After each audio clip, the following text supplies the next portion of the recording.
साल का सबसे पवित्र और प्रेम से भरा हुआ त्योहार करवा चौथ, जहां हर सुहागिन अपने पति की लंबी उम्र और सुख समृद्धि के लिए निर्जला व्रत रखती है। यह सिर्फ एक व्रत नहीं बल्कि प्रेम, विश्वास और समर्पण का प्रतीक है। करवा चौथ की रात का सबसे सुंदर क्षण होता है चांद को अर्घ्य देना। पर क्या आप जानती हैं कि चांद को अर्घ्य देने की एक विशेष विधि होती है और उसके साथ बोले जाने वाले कुछ पवित्र मंत्र भी? आइए जानते हैं करवा चौथ की सही विधि, मंत्र और इसका गहरा आध्यात्मिक अर्थ। इस वर्ष करवा चौथ का पर्व 10 अक्टूबर 2025 शुक्रवार के दिन मनाया जाएगा। हिंदू पंचांग के अनुसार यह व्रत कार्तिक मास की कृष्ण पक्ष की चतुर्थी को रखा जाता है। सुबह से लेकर रात तक महिलाएं बिना जल के उपवास रखती है। यह व्रत केवल एक धार्मिक परंपरा नहीं बल्कि दाम्पत्य जीवन में प्रेम, सौभाग्य और आत्मिक जुड़ाव का उत्सव है।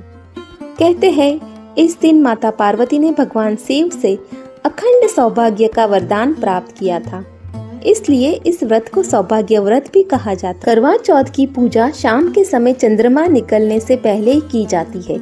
इसके लिए पूजा की थाली में रखे जाते हैं दीपक, कुमकुम, अक्षत, फूल, मिठाई और जल से भरा हुआ कलश। कलश में एक चांदी का सिक्का डालना अत्यंत शुभ माना जाता है। यह धन, सौभाग्य और समृद्धि की वृद्धि का प्रतीक है। थाली को सजाए और उसमें छलनी भी अवश्य रखें, क्योंकि इसी छलनी से आप चांद और फिर अपने पति का चेहरा देखेगी। यही रस्म करवा चौथ की आत्मा कही जाती है। जब चांद निकल आए तो सबसे पहले पूजा की थाली अपने हाथों में ले, दीपक जलाए और धीरे धीरे चांद की ओर देखे। पहले चांद को देखे, फिर उसी छलनी से अपने पति का चेहरा देखे। यह क्षण हर पत्नी के जीवन का सबसे पवित्र और भावनात्मक पल होता है। अब कलश में रखा हुआ जल धीरे धीरे चंद्रमा को अर्पित करें। इसे अर्घ्य देना कहा जाता है। अर्घ्य देते समय ध्यान रखें कि जल किसी के पैरों में न गिरे। साथ ही सफेद फूल या अक्षत भी अर्पित करें। अपने पति का नाम लेते हुए उनके दीर्घायु और सुखमय जीवन की प्रार्थना करें। करवा चौथ पर छलनी से चंद्रमा और पति का चेहरा देखते हैं और निर्जला व्रत को खोलते हैं। छलनी में हजारों छेद होते हैं। कहा जाता है कि चंद्रमा के दर्शन करने से छेदों की संख्या में जितने प्रतिबिंब दिखाई देते हैं, तो छलनी से पति को देखते हैं तो पति की आयु उतनी ही बढ़ जाती है। इसलिए करवा चौथ के दिन निर्जला व्रत में चांद और पति के चेहरे को छलनी से देखने की प्रथा है। इसके बिना करवा चौथ का व्रत अधूरा माना जाता है। अब आइए जानते हैं उस क्षण बोले जाने वाले पवित्र मंत्र जो चंद्र देव को प्रसन्न करते हैं और व्रत को पूर्णता प्रदान करते हैं। चंद्र मंत्र यह है: ओम श्राम श्रीम श्रोम सह चंद्रमसे नमः। ओम श्रीम श्रीम चंद्रमसे नमः। इस मंत्र का जाप 5 या 11 बार करना है। अत्यंत शुभ माना जाता है। उस दिन आप ये चंद्र स्तुति भी कर सकते हैं।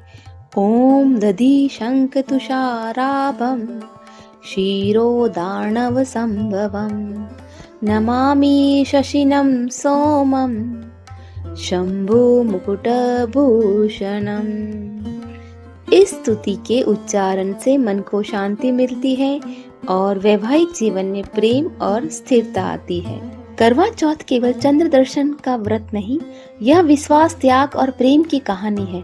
जब एक स्त्री निर्जला व्रत रख कर रात में चांद को अर्घ्य देती है तो वह केवल अपने पति के लिए ही नहीं बल्कि अपने संपूर्ण परिवार की समृद्धि और शांति की कामना करती है। कहा जाता है जिस घर में करवा चौथ का व्रत श्रद्धा से किया जाए वहाँ सौभाग्य सदा स्थिर रहता है और चांद को जल देने का वह क्षण हर सुहागन के जीवन में सबसे पावन और अनमोल क्षण बन जाता। तो इस करवा चौथ पर जब आप चांद को अर्घ्य दें तो इन मंत्रों का जाप अवश्य करें और मन में यह भाव रखें कि प्रेम, विश्वास और एकता का यह बंधन सदा अटूट रहे। आप सभी को हमारी ओर से करवा चौथ की हार्दिक शुभकामनाएं। आपका जीवन प्रेम, सौभाग्य और चंद्रमा की शीतलता की तरह सदा उज्जवल बना रहे। अगर यह वीडियो आपको पसंद आया हो तो इसे लाइक करें अपने दोस्तों और परिवारों के साथ शेयर ज़रूर करें और चैनल को सब्सक्राइब करना ना भूलें। धन्यवाद।